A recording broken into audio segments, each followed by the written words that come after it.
Bro, I'm so hip that the only restaurant that I want to eat at is the Mom Spaghetti Diner. I know a lady who's just there. So this is I learned about this today. Apparently it opened in 2021 in Detroit. The Mom Spaghetti restaurant. It is ready, Detroit. Mom Spaghetti is coming to 2130. It is affiliated with Eminem, I guess. Woodward Avenue. Want some road pasta after the game? Got that. Meatballs? You know we got that. What about the Sketty sandwich? Mom's got that too. That's what your friend My was friend eating. got that, The yeah. Sketty sandwich. Honestly, it looked good.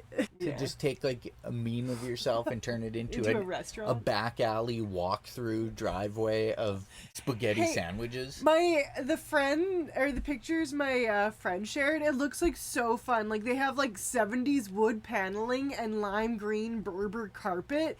And also, like, the Eminem Superman costume in there. Yeah. Like, this is just kind of my generalization of this whole Lizzo situation. Someone who is so sex positive and is so forceful of being sex positive that she isn't aware that she's making other people uncomfortable. That is, to me, a basic generalization of what kind of seems to be going on. Well, it all kind of, but the Lizzo part, what I believe Krissy was talking about is I'm looking for the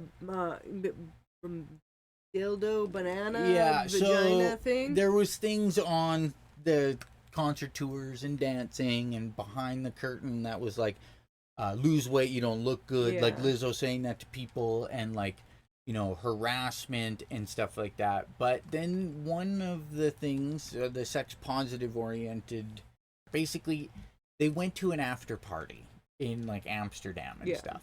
So they would have, they were forced to or pressured to participate in Christian prayer groups.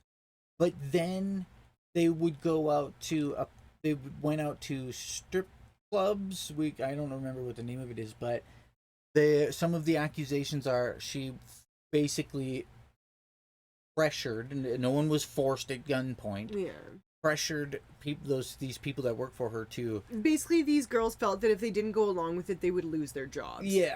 They were pressured into touching breasts catching dildos out of launched. vaginas. Literally, the other article I read said launched out of vaginas. Launched. And then I guess there's also there's this one show where they do this act where you eat bananas out of women's vaginas. And that was one thing Lizzo really, really, really wanted to do. And I think that was one of the things that, like, one of the ladies was forced to do and she didn't want to do it. Yeah, which, I mean, obviously. Yeah. I would have, I mean, not obviously, but, like. And, like, whatever, it's a sex show. It's fine that these sex shows exist, but if you're not comfortable going to them, you shouldn't be forced to go to them for your job security. As the person in power in the situation, like, people work for you that you're encouraging to go to a event. It's that power dynamic of power dynamic sexual harassment. Yeah, it's and the fact that people don't realize that is interesting. Lizzo has lost more followers than Doja Cat. Yeah. And Doja Cat told all her fans, I don't know you. Basically to fuck off. I don't know you. You don't know me. Fuck off. Yeah. You know, mad respect to Doja Cat for that, though. Like, oh, and then there's also a false imprisonment charge against Lizzo. So basically, one of the dancers, Lizzo was kind of like going off on her and like kind of like was like, you're so lucky to be given this opportunity. You're so lucky to be going here. And she was kind of like fisticuffs like near her face. And I guess the one dancer, she has like some sort of anxiety disorder where she has a hard time dealing with things in the moment, which I totally get. I think I have that exact same thing. So she records a lot of stuff that's going on around her so that she can then like mentally process it later and listen to it. So she had recorded whatever Lizzo was saying and doing, and they forced her in a room and they would not let her leave that room until she could prove that she had deleted that file off of her phone. So that's the false imprisonment charge against Lizzo. people won't look past when someone tells you something you're doing may not be correct. Instead of thinking, am I right or wrong? You go, you're a hater. I'm not going to listen to you. I'm not going to drink water. This particular vegan raw food influencer who ate an all fruit diet died malnutrition and infection. So they were on a fully fruit-based, low-fat diet for the past 5 years. They go by Zana Samsonova or Zana DeArt. They're a vegan influencer on TikTok at 39 years old. They've been living and working in Southeast Asia for 17 years. They reportedly died last month in Malaysia, where they were seeking medical treatment. I wonder what she was. It Wake died up from and smell the malnutrition durian. yeah. Like you, I guess. Like I was gonna say, you can be vegan and be healthy. You just need to be super highly cognizant. But if if she was suffering from malnutrition, she clearly wasn't like making sure she was getting all of her macro and micronutrients. Yeah, so she said she claimed she avoided eating protein, salt, and oil. You need protein and salt and fat. A friend also told the Russian media she had not drunk water in 6 years, opting for fruit and vegetable juice. After switching to a raw fruit diet, she claimed she hadn't been sick in years. Her mood is better, her mind is clearer, more energy, easier to sleep, easier to wake up, more emotionally stable. Dead. Sorry, I added that part. Samsonov's mother told Russian media that that's how she passed away from a cholera-like infection, while some friends pointed to malnutrition. It was scary to look at her, to be honest. Her hands were thin, like those of my 12-year-old sister. She had also had COVID at some and dry fasted. I lived on the floor above her, and every day I feared finding her lifeless body in the. I convinced her to seek treatment, but she didn't take it. Yeah, like Jason said, this sounds like she could have been anorexic. It sounds like it was.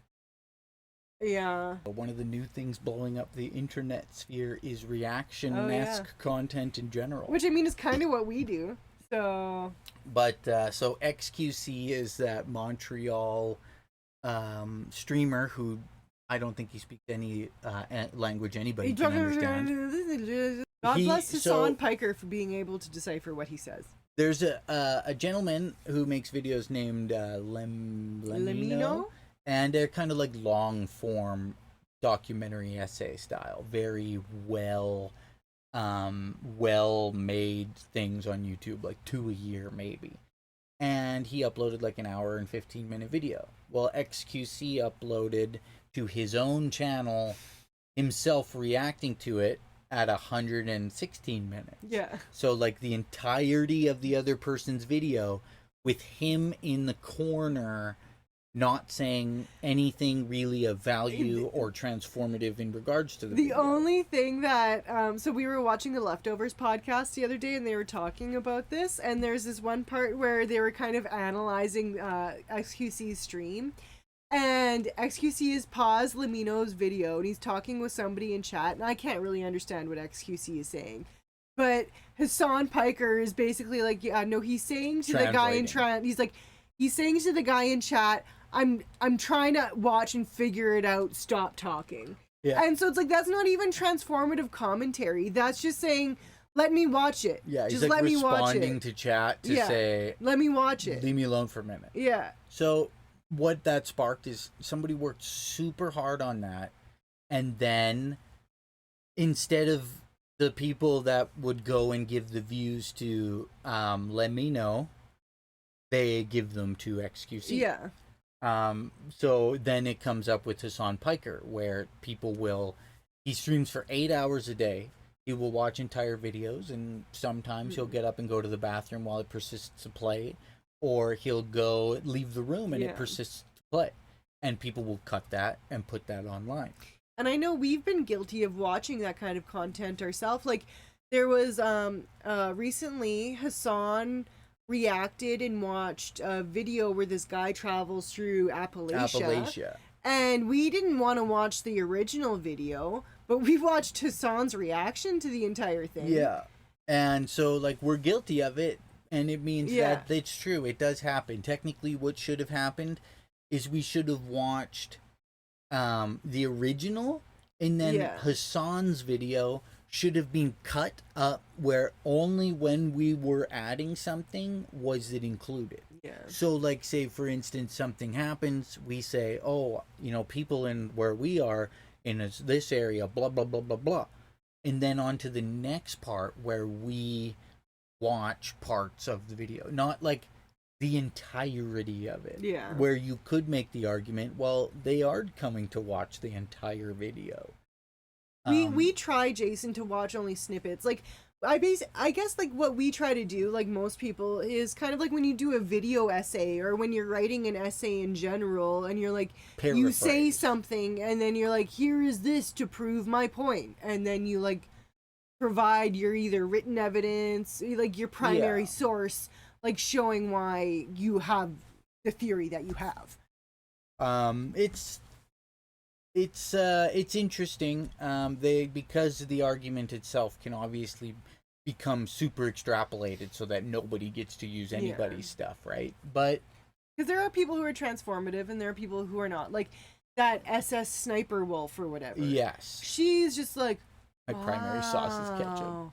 Oh, that's a big Oh, apple. whoa. Oh, whoa. And like Ice cream's so good." I've made some shorts that are very much like that, just laughter. Because Yeah. they work in a sense of you see someone laugh, you laugh. But even then I try to cut it a bit, but it makes me feel greasy inside. Yeah. Um But those are also our shorts that do good. I don't like it.